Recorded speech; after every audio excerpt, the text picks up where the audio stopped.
Aníbal, então nós conversamos há pouco sobre a questão dos medicamentos nesses stents, dos polímeros onde são colocados as drogas. E alguns problemas advindos disso, né? Por um lado, se consegue resolver o problema da restenose, por outro, temos alguns problemas. Isso, quando qualquer técnica é utilizada dentro da medicina, ocorre esses desfechos. Mas o pessoal está tentando resolver isso em nível mundial. Estão sendo desenvolvidos stents bioabsorvíveis. O que são esses stents? Bom, o stent usual ele é de metal, de algumas ligas metálicas que facilitam a visualização durante o procedimento e dão um suporte necessário para o vaso continuar aberto. Esse é o objetivo do stent. Porém, nós temos esse problema da cicatrização, que o stent farmacológico diminuiria essa cicatrização excessiva, diminuiria a nova obstrução, a restenose do stent, do vaso junto ao stent, porém nós teríamos um problema que é que em alguns momentos ou em algumas ocasiões a cicatrização incompleta ou tardia desse stent. Então a cicatrização nada mais é do que as células do vaso recobrindo a superfície do stent para proteger então o sangue de entrar em contato com o metal e causar uma coagulação. Bom, nós temos então a possibilidade de reduzir a obstrução, porém temos o problema de continuar com o metal ainda, ou exposto ou já dentro do vaso. O que está se buscando então é que toda a estrutura do stent seja absorvida pelo corpo.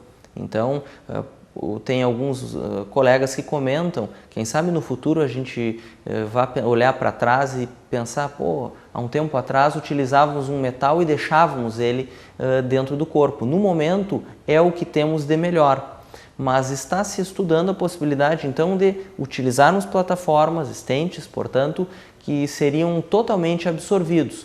Estamos em fase de testes, isso se provar seguro, provavelmente venha a ser incorporado à prática clínica diária. No momento, ainda nas fases de testes, são utilizados tamanhos, espessura do material, modelo da estrutura, em que se estude o melhor benefício do ponto de vista de segurança para o paciente e qualidade do procedimento. No momento, ainda em fase de testes, torcemos para que venha no futuro a se mostrar melhor ao material que temos hoje. Volto a repetir, ainda fase de testes. Bom, Aníbal, vamos voltar um pouquinho para a parte diagnóstica. Então, a tomada de decisão na cardiologia, ela geralmente ocorre na frente de um computador, numa sala de interpretação, onde se vai olhar o CD, onde foi gravada essa cinecoronariografia.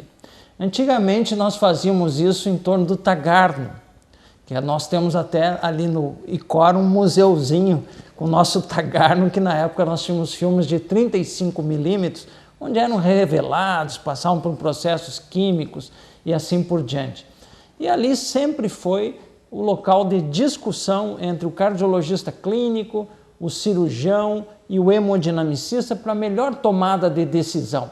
O que fazer com esse paciente? Então a gente não toma uma decisão lendo um laudo e simplesmente determina o que vai ser feito. Se discute e se vê as indicações clínicas e se tecnicamente o intervencionista ou o cirurgião cardíaco tem condições de resolver isso, ou se o tratamento é só medicamentoso. Mas, com o avanço da ciência e no avanço do estudo dentro da cardiologia intervencionista, nós temos tido alguns problemas em termos de definição de grau de estenose, grau de estreitamento daquela gordura que fica dentro da artéria. E para isso, os pesquisadores trouxeram para o mercado um aparelho chamado reserva de fluxo coronário, o FFR, que o ICOR adquiriu recentemente.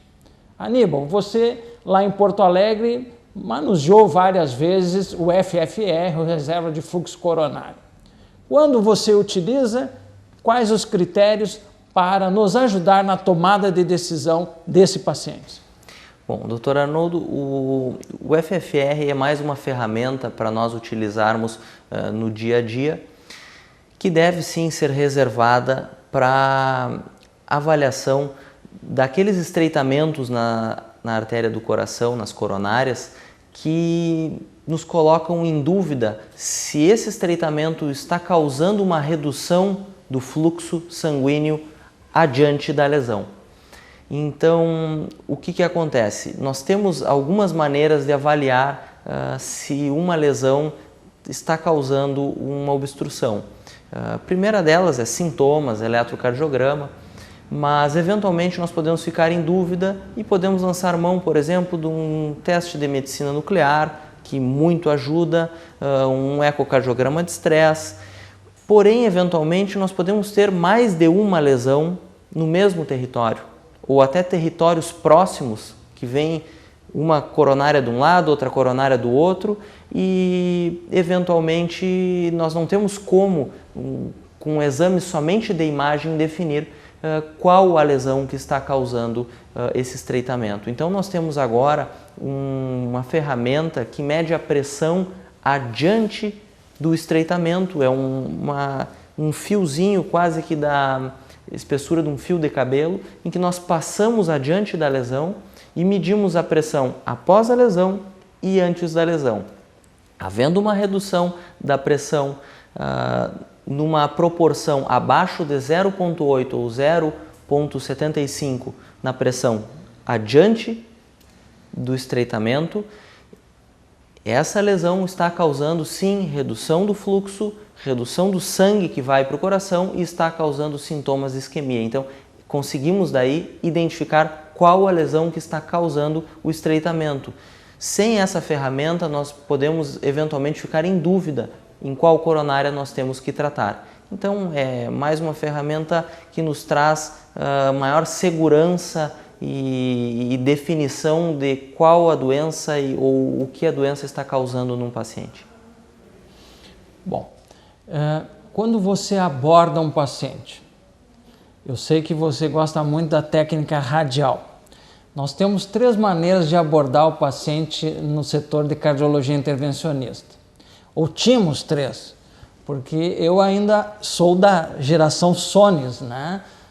Que foi o início do cateterismo cardíaco, onde se dissecava a artéria braquial e por ali se colocava um catéter desenhado pelo Dr. Mason Sones, onde poderíamos ver as coronárias e estudar então as coronárias e o ventrículo. Depois, passado alguns anos, o Dr. Melvin Judkins desenvolveu outra técnica femoral pela perna, onde é feito a maior parte dos cateterismos. E mais recentemente, um holandês desenvolveu a técnica radial. O Dr. Aníbal é fã da técnica radial, nós também somos, e eu gostaria que tu nos colocasse quais as vantagens de fazer a técnica radial, Aníbal.